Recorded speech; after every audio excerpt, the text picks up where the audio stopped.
How to use elytra with spears পকেটেশন। পকেটেশনে কি ইলাইট্রার স্পেয়ার্স চালানো সম্ভব?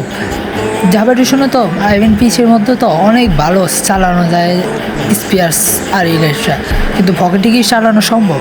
তার জন্য একটু প্র্যাকটিসের প্রয়োজন। প্র্যাকটিস করলে চালানো সম্ভব, আর আমি যেসব নিয়মগুলো বলছি ওইসব নিয়ম ফলো করলে চালানো সম্ভব। তার জন্য আগে দেখো লাইক অ্যান্ড সাবস্ক্রাইব করছে কিনা করে দাও, না করলে লাইক করে দাও আর সাবস্ক্রাইবও করে দাও। তো শুরু করা যাক। এটার জন্য একটা মব ঠিক করতে হবে, আর খেয়াল রেখো হালকা একটু মাটির উপর দিয়ে উঠতে হবে। তারপর স্পেয়ার্স দিয়ে হিট করার সময় স্পেয়ার্সটা বরাবর মবের উপর রাখতে হবে। তারপর এরকম কিছুদিন প্র্যাকটিস করার পর আস্তে আস্তে প্রফেশনালদের মতো এই স্পেয়ার্সকে ইউজ করতে পারবে। আর দুইটা কথা ঠিক করে মনে রেখো যে বেশি উপর দিয়ে উড়া যাবে না স্পেয়ার্স ইউজ করার সময় ইলেকট্রা দিয়ে। আর দ্বিতীয় কথা হচ্ছে মন দিয়ে প্র্যাকটিস করো, আস্তে আস্তে এটা করতে পারবে। আর ব্রো, যদি মনে হয় এটা একটু কাজে এসেছে তাহলে লাইক করে আমার চ্যানেলটাকে সাবস্ক্রাইব করে দাও।